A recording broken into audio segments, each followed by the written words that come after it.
Ang 14th Infantry Avenger Battalion sa pakikipagtulungan ng Southern Leyte State University Hinunangang Campus ay nagsagawa ng Security Awareness Drive noong 8 ng Mayo, taong kasalukuyan, sa Hinunangan Gym, Southern Leyte. Ang kaganapan ay naglalayong maliwanagan ang humigit kumulang 300 mag-aaral mula sa Southern Leyte State University Hinunangan Campus. Napapanahon at kritikal ang agenda na sumasaklaw sa mga paksa tulad ng Orientation for Youth and Students on Terrorist Recruitment at isang mapanghikayat na testimonya mula sa isang dating miyembro ng Communist Party of the Philippines, New People's Army, National Democratic Front, na yumakap sa bagong buhay sa loob ng gobyerno.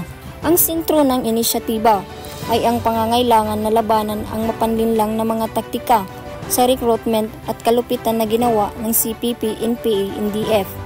Sa pamamagitan ng pinag-isang pamamaraang ito, malinaw ang layunin, ang bigyang kaalaman ang mga kabataan ng katatagan na kailangan upang mapangalagaan ang kanilang sarili at ang kanilang mga komunidad laban sa banta ng pagre-rekruta ng teroristang grupo. Ang 14th Infantry Avenger Battalion, katuwang ang lahat ng mga ahensya ng gobyerno, iba't ibang stakeholder, ay patuloy sa pagsisikap sa pagtugon at pagresolba sa lokal na problema sa insurhensya sa lugar.